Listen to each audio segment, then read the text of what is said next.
The war in Jacksonville went viral last year after rival rappers Young and Ace and Foolio took shots at each other's dead homies on Who I Smoke and the When I See You remix. But a lot has gone down behind the scenes since the beef first popped off. Here's what's been going on. Allegedly, one of Ace's deadliest shooters is a rapper named K-So. He's currently facing 2 first-degree murder charges and is a huge part of why the beef went viral in the first place. K-So took the beef to the next level when he allegedly murdered Foolio's 16-year-old little brother Bibby.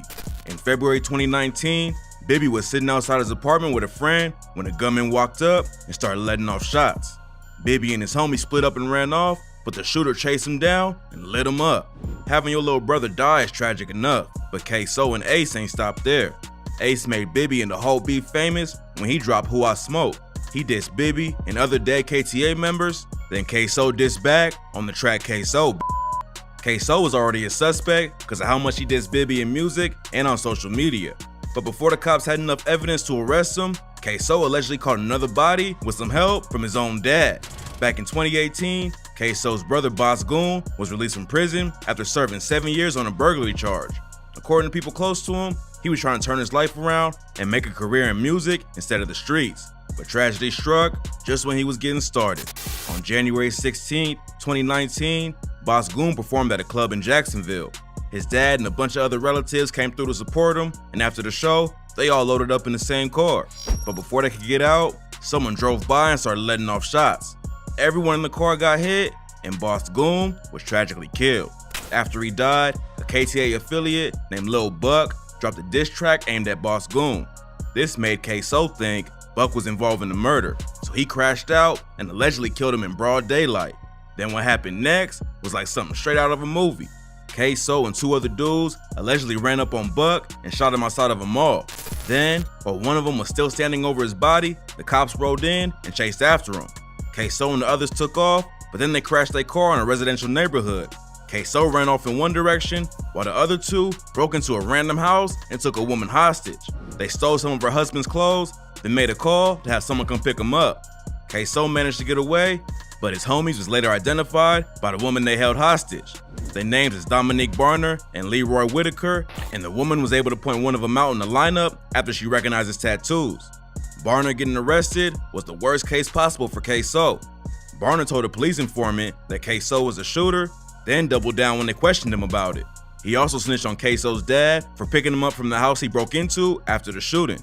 K-So and his brother, Abdul Robinson Jr., was both indicted for second-degree murder, but in 2022, the charges was upgraded to first degree. K-So's time behind bars ain't been easy. In December 2021, he posted a video on Instagram that shows prison guards allegedly body slamming him onto the ground.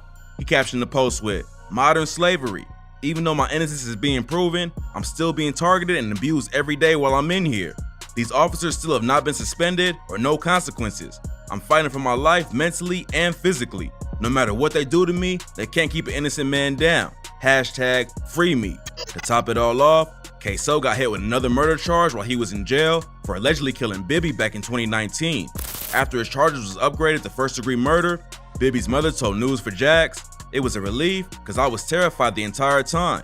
It's a relief because now I've got my faith in the court system." K-So's legal team tried to get his $4 million bond reduced after the charges was upgraded, but then the judge decided that he can't be bonded out at all. It's unclear why the charges was bumped up, but the prosecution obviously thinks they got a strong case if they willing to go to trial over it. It's harder to convict on a first-degree murder charge, so they might have some solid evidence that the public don't know about. A trial date ain't been set yet, but Bibby's mom is ready for it all to end. She told News4Jax, "I just can't wait until this trial is over with so we can finally start to heal because none of us have healed yet. None of us have begun to heal yet." K-So's facing life in prison if he's convicted, but he ain't the only Jacksonville rapper with an open case right now. In April 2022, his biggest op Foolio got hit with a felony charge for fleeing from the police. On April 5th, 2022, the police tried to pull Foolio over for his illegally tinted windows. But instead of stopping right there, Foolio drove another 3 blocks while he and 2 other dudes in the car allegedly rummaged around as if they were attempting to conceal and/or retrieve illegal items. When he finally stopped, he told the cops there was 2 guns in the car, but the cops only found 1. Right now, Foolio's on house arrest till his next court date, but he been in the headlines like crazy for the past few months. The war in Jacksonville really popped off when the diss tracks Who I Smoke and When I See You remix both went viral.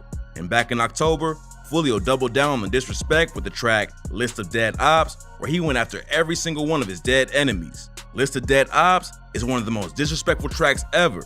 There ain't no hook, just one long verse where Foolio goes in on 30 of his dead ops, including Youngin Ace's brother and his 2 friends who was murdered right next to him.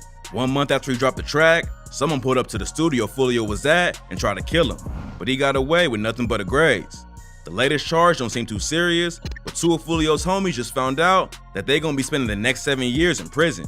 YNR Mookie and YNR Slugger T, aka the Murder Twins, was both convicted of possession of a firearm by a convicted felon.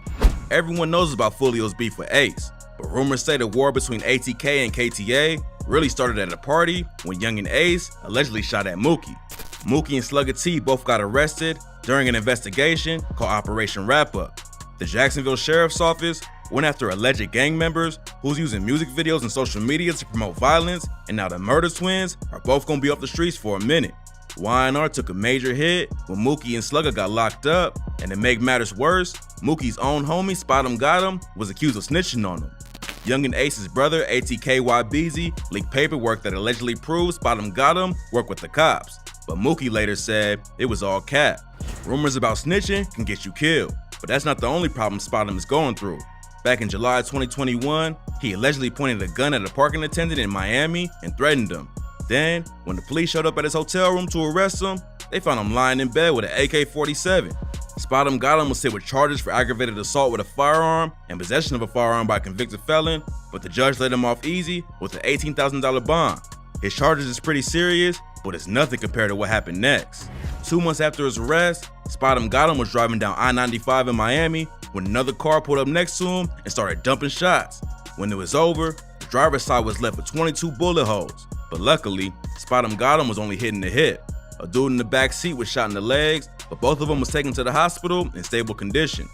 No one's been arrested for the drive-by, but rumors say it was ATK behind the hit. Meanwhile, the crew's most famous member ain't even in Jacksonville no more. In June 2021, Youngin Ace revealed during an interview with Houston radio DJ Ashley Young that he moved out of Jacksonville and now lives in Houston full-time. Getting out of the city that made him famous seems to be working out though. Now that he's away from the streets, he's been able to focus more on his music and career. Ace told Ashley Young, "We don't even go to clubs. Every day when we wake up, it's to the money." But even though he's not in Jacksonville no more, he ain't leaving his homies behind. He's always flying friends and new artists into Houston to show him how to make it in the music industry. Cause according to him, the police don't want him showing back up in Jacksonville. It's crazy that out of everyone involved in this wild beef, Ace seems to be doing the best right now. It all allegedly started with him, but now he's away from it all and just working on his craft. In April 2022, he dropped his latest album with features from Kodak and Boosie, and he also revealed that he's friends with Vanessa Carlton now. Vanessa Carlton is the artist behind 1,000 Miles, which Ace sampled for the infamous Who I Smoke track. A 2000s pop singer linking up with one of the most savage drill rappers in the game is a twist nobody saw coming. But Ace says they got even more music in the works right now. The war in Jacksonville ain't as hot right now as it was back in 2020, but that don't mean it's over. People are still getting shot and killed over the beef between ATK and KTA, but a lot of their main shooters are either dead or fighting cases. Back in November, Foolio said he wasn't gonna diss Dead Ops in his music anymore, but the beef is way deeper than rap at this point. Both sides have lost a lot of people already, and there's little to no chance that they gonna let it go. The war might die down for a little bit while everyone figures out their legal situations, but one diss could restart the whole thing. Hopefully, some of the other dudes involved in the situation will start moving smarter like Ace has and avoid any more street drama. There's talented artists on both sides who can make it out of the trenches if they just focus on their careers. But when you raise around crime and violence, it's tough to break out of the cycle. Sometimes fans seem to forget that the dudes involved in these beefs are real people with families who care about them. Back in 2018, an 18-year-old named Corbin Johnson was reported missing by his mom. His remains was found in the woods a year later, and his death was ruled as a murder. In 2021, Foolio dissed Corbin on the track Beatbox Remix /Bibby Flow. He rapped, "Corbin got kidnapped, they found his bones, he was rotten. Where's Corbin?" This lyric kicked off a massive TikTok trend where people danced to the line about Corbin's death, and the hashtag Where's Corbin reached over 3 million views. On the same track, Foolio also went after a 17-year-old named Prosper Love who was murdered in 2014. Prosper's mom heard the song and decided she wasn't gonna take it. She started a Change.org petition to get violent rap music removed from social media, and even started a nonprofit in her son's honor called No Weapon Shall Prosper to raise awareness about gun violence. The war in Jacksonville has caused a lot of pain and suffering, but hopefully, now that Ace is in Texas and Foolio is fighting his own case, the violence in the streets will slow down at the least. Most of these cases are still developing, so tap in for updates.